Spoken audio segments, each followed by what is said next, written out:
కేవలం 3 ఏళ్లలో 25,000 కిలోమీటర్లు నడిపిన టియాగో ఈవీ కార్ ఓనర్ని రీసెంట్గా ఇంటర్వ్యూ చేయడం జరిగింది. ఆ ఇంటర్వ్యూలో ఎన్నో ఉపయోగకరమైన విషయాలు మాట్లాడుకున్నాం. అయితే ఆయన తెలుగువారు కాదు గనక ఇంగ్లీష్లో ఇంటర్వ్యూ చేయవలసి వచ్చింది.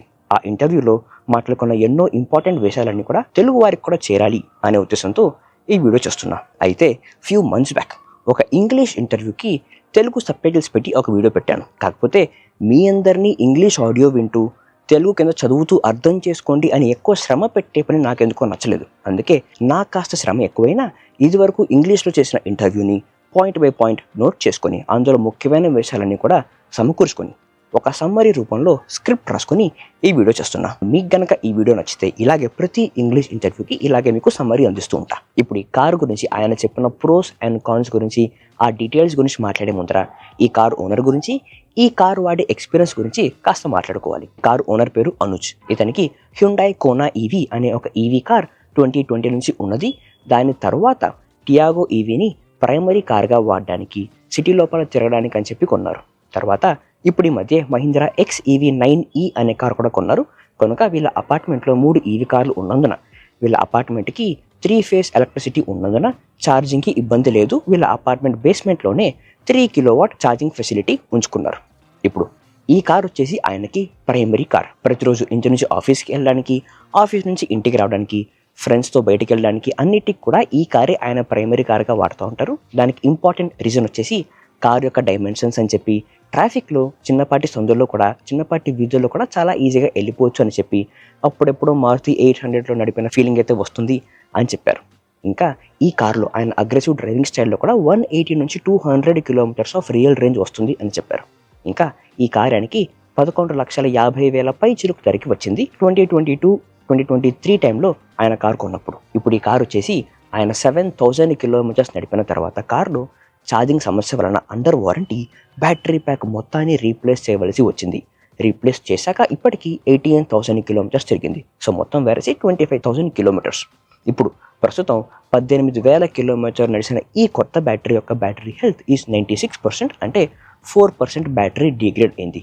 ఇవాళ మనం ఇంటర్వ్యూలో ఆయన కోనా ఈవీ నుంచి టియాగోకి వచ్చినాక ఎక్స్పీరియన్స్ ఎలా మారింది, టియాగో నుంచి ఇప్పుడు మహీంద్రా, ఇలా Tata, Hyundai and Mahindra brands మధ్య కంపేర్ చేస్తూ ఎక్స్పీరియన్స్ ఎలా ఉంటుంది, టాటా సర్వీస్ గురించి మనకు తెలియదు కాదు, ఈయన సర్వీస్ ఎక్స్పీరియన్స్ ఎలా ఉంటుంది, టియాగో ఈవీలో బాగా నచ్చిన విషయాలేంటి, చికాకు పెట్టే విషయాలేంటి, అసలు ఈ కారు మీరు కొనొచ్చా కొనకూడదా, కొనాలి అంటే దేనికి మీరు ప్రిపేర్డ్గా ఉండాలి, ఏమి ఎక్స్పెక్ట్ చేయాలి, అసలు 11 లక్షల ధరకి ఈ కార్ వర్తా కాదా అనే ప్రతి చిన్న విషయం చాలా వివరంగా మాట్లాడుకున్నాం. ఇప్పుడు ఈ కార్లో ఆయనకు బాగా నచ్చిన విషయాలు, పాజిటివ్స్ ఏంటి అని ప్రశ్నించగా ఆయన చెప్పిన విషయం ఫస్ట్ది ఈ కార్ యొక్క సస్పెన్షన్ చాలా చాలా బాగుందని, చాలా అండర్ రేటెడ్ అని చెప్పి దాని గురించి ఎక్కువ మంది మాట్లాడరు అని చెప్పారు. ఇన్ఫ్యాక్ట్ ఈ కార్ యొక్క సస్పెన్షన్ని పరీక్షిస్తూ నేను ఇదే కార్లో రేంజ్ టెస్ట్ చేసినప్పుడు నేను కూడా అబ్జర్వ్ చేసింది కూడా అదే.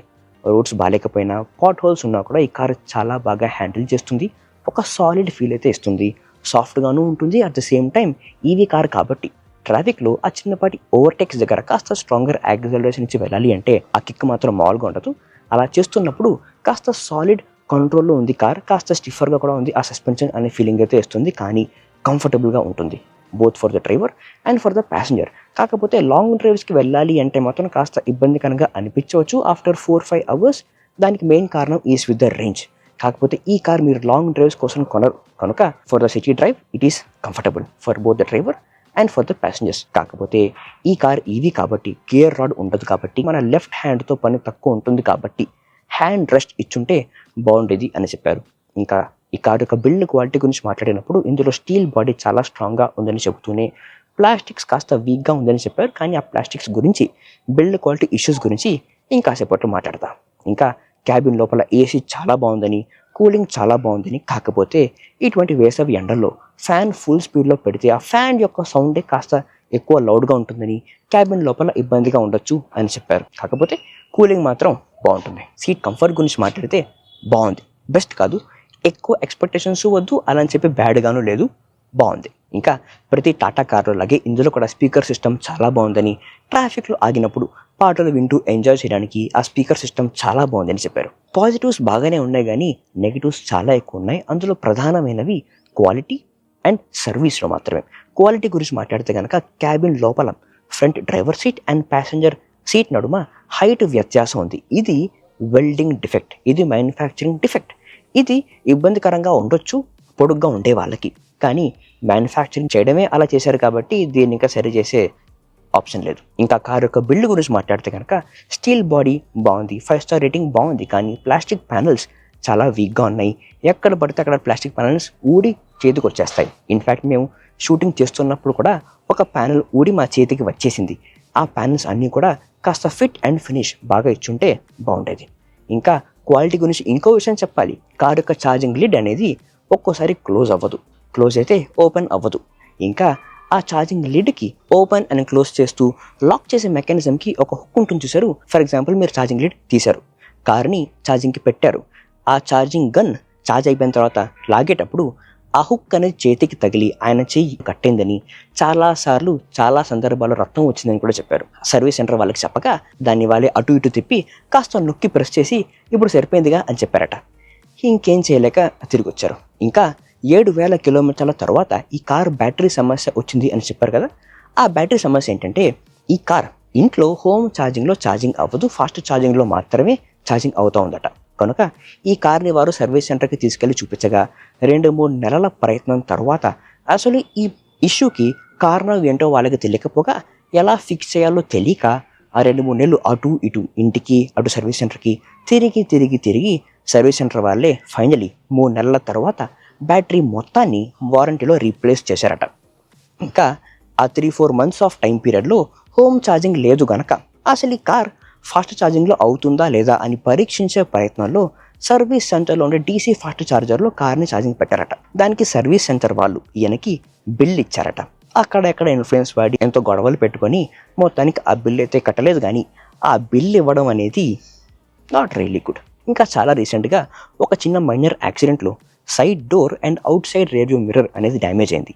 ఆ డోర్ని రీప్లేస్ చేయడానికే వీళ్ళకి 45 days పట్టిందట. అది ఇంకో కథ ఏంటంటే ఒక 2-3 వారాలు కార్ని వాళ్ళ సర్వీస్ సెంటర్లో ఇచ్చిన తర్వాత ఎటువంటి అప్డేటు లేదు. కాల్ చేస్తే రెస్పాన్స్ లేదు, రెస్పాన్స్ ఇచ్చినా అప్డేట్ లేదు.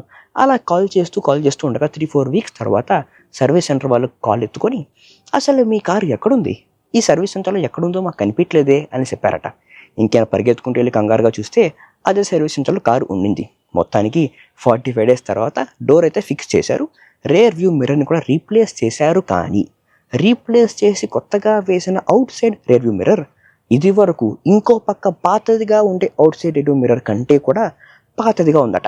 ఈ ఫొటోస్ చూస్తే కనుక 3 ఏళ్లుగా వాడిన out side rear view mirror అనేది చాలా కొత్తగా ఉంది, షైనింగ్గా ఉంది. ఇప్పుడు ఈ మధ్య వేసింది పాతదిగా ఉంది, ఎంతో కాలంగా వాడినట్టుగా ఉంది. దీన్ని అక్నాలెడ్జ్ వాళ్ళు చేయాలి అంటూ సర్వీస్ సెంటర్ వాళ్ళతో పోరాడి 2-3 నెలల తర్వాత వాళ్ళు మెయిల్లో అక్నాలెడ్జ్ చేశారట. ఎస్, ఇలాగా ఒక క్వాలిటీ ఇష్యూ ఉంది వాళ్ళ అవుట్ సైడ్ రేడియో మిర్రర్ యొక్క మ్యానుఫ్యాక్చరింగ్లో అని చెప్పి అక్నాలెడ్జ్ చేశారట.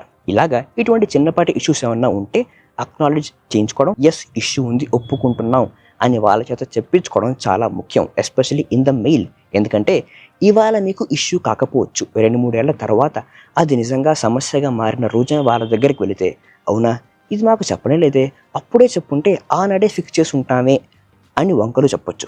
కనుక ఇవాళే గనక మీరు అక్నాలెడ్జ్ అనేది చేంజ్ చేసుకుంటే, వాళ్ళ చేత ఒప్పిస్తే గనక, మెయిల్లో గనక వాళ్ళే ఒప్పుకుంటే మీకు యాక్చువల్ ఇష్యూ అయినప్పుడు మీకు ఆ రోజే చెప్పాం, మీరు ఫిక్స్ చేయలేదు కనుక ఇవాళ నేను రూపాయి ఇవ్వను, మీరే ఫిక్స్ చేసి ఇవ్వాలి అని మీరు పోరాడడానికి మీకు అధికారం ఉంటుంది, అడగడానికి మీకు అధికారం ఉంటుంది. అలా చేయకపోతే వాళ్ళకి అధికారం ఉంటుంది ఆ ఖర్చు మొత్తం కస్టమర్ మీద నెట్టడానికి. కనుక అక్నాలెడ్జ్ చేయించుకోవడం ముఖ్యం. అది ఇవాళ ఫిక్స్ అయినా అవ్వకపోయినా సమస్య ఉంటే. ఇంకా ఇన్సైడ్ ద క్యాబిన్ చూస్తే కనుక ఏసీ బాగుంది కానీ కాస్త సౌండ్ ఎక్కువ చేస్తుందని, ఏమన్నా దుర్గంధ భరితమైన ప్రాంతం నుంచి వెళితే ఆ స్మెల్ క్యాబిన్ లోపల కూడా వస్తుంది అని చెబుతూ, అతి ముఖ్యమైన ఇష్యూ మాత్రం ఆ డ్రైవింగ్ మోడ్ చేంజ్ చేసే నాబ్ అని చెప్పారు. అది ఒక్కసారి పని చేస్తుందని, ఒకసారి పని చేయదని చెప్పి ఎప్పుడన్నా కార్ మీ ట్రాఫిక్లో ఒక యూటర్న్ తీస్తూ కాస్త రివర్స్ తీసి అడ్జస్ట్ చేసుకోవాలి అన్న వేళ నాబ్ కరెక్ట్గా పనిచేయదని చెప్పి ఆ వేళ ప్యానిక్ అయ్యే అవకాశాలు చాలా ఉన్నాయి అని చెబుతూ వచ్చారు.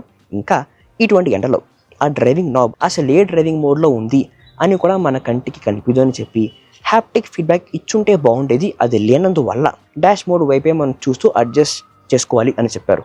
ఇంకా ఈ కార్లో హిల్ హోల్డ్ అసిస్ట్ అనేది లేదు కనుక స్లోప్ మీద కార్ ఆపితే తర్వాత స్టార్ట్ చేసినప్పుడు ఒక 2 సెకండ్లు టక్ మని కారు వెనక్కి వెళ్ళి తర్వాత ముందరికి వెళ్తుంది. కనుక ట్రాఫిక్ జామ్లో స్లోప్గా ఉంది అన్న వేళ కారు వాళ్ళు జాగ్రత్తగా ఉండాలి. ఈ కారు చూస్తే కారు వెనకాల మీరుంటే మీరు జాగ్రత్తగా ఉండాలి తగలకుండా. ఇంకా ఈ కారులో రీజనరేషన్ గురించి మాట్లాడితే అందులో కూడా ఇష్యూ ఉన్నది. యాక్సలరేటర్ని కాస్త వదిలితే కోస్టింగ్ రీజనరేషన్ అనేది స్టార్ట్ అవ్వాలి.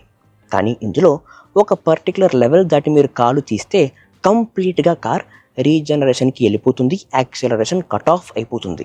దానివల్ల ప్యాసింజర్లకి కాస్త ఇబ్బందిగా ఆ జర్కీ మూమెంట్ ఒక మోషన్ సిక్నెస్ లాంటి ఇబ్బంది వచ్చే అవకాశం ఉందని, కనుక ఈ కార్ ఆయన డ్రైవ్ చేస్తున్నప్పుడు ప్యాసింజర్లు ఉంటే రీజనరేషన్ అతి తక్కువలోంచి కార్ నడుపుతారు అని చెబుతూ వచ్చారు. ఒంటరిగా ఉంటే 3rd లెవెల్ ఆఫ్ రీజన్ ఉన్నప్పటికీ ఆయనకి అలవాటు అయిపోయింది అని చెబుతూ వచ్చారు. ఇంకా ఈ కార్లో వచ్చే ఆటో సెన్సింగ్ హెడ్లైట్ అనేది అంత బాలేదని, చిన్నపాటి షాడో వచ్చినా ఒక నీడ నుంచి వెళ్ళినా కూడా వెంటనే ఆన్ అయిపోతుంది అని చెప్తూ వచ్చారు. ఇవన్నీ కలిపి నేను ఓవరాల్గా వాళ్ళ Kona EV, Tata Tiago EV and Mahindra XEV 9eని ఆన్ 10 రేటింగ్ ఇవ్వమని కోరగా అతి ముఖ్యమైన కారణం క్వాలిటీ అండ్ సర్వీస్ ఇష్యూస్ అని చెబుతూ టియాగో ఈవీకి 5/10 ఇచ్చారు. కోనా ఈవీకి అసలు ఏ బాదరిబందీ లేకుండా స్ట్రెస్ ఫ్రీగా ఈ కార్ని వాడచ్చు అని చెబుతూ 1.2 lakh కిలోమీటర్స్ ఆ కార్లో అందుకే చేయగలిగాను అని చెబుతూ కోనా ఈవీకి 9/10 ఇచ్చారు. మహీంద్రా ఎక్స్ఈవీ 9కి మాత్రం 7/10 ఆర్ 8/10 అని ఇవ్వచ్చు. హార్డ్వేర్ ఎంత బాగున్నా, డ్రైవింగ్ ఎంత బాగున్నా, సాఫ్ట్వేర్ బగ్స్ చాలా ఉన్నాయి, అందువల్ల 7 or 8 అని చెబుతూ వచ్చారు. మరి ఇది టాటా టియాగో ఈవీ ఓనర్ యొక్క ఇంటర్వ్యూ క్లుప్తంగా ఇన్ సమ్మరీ ఫామ్. ఈ వీడియో కనుక మీకు నచ్చినట్టయితే ఇలాగే ప్రతి ఇంగ్లీష్ ఇంటర్వ్యూని సమ్మరీ రూపంలో మీ దగ్గరకు అందిస్తాను. మరి అవన్నీ మిస్ అవ్వకుండా ఉండాలి అంటే స్టే సబ్స్క్రైబ్ రైట్ నౌ. చాలా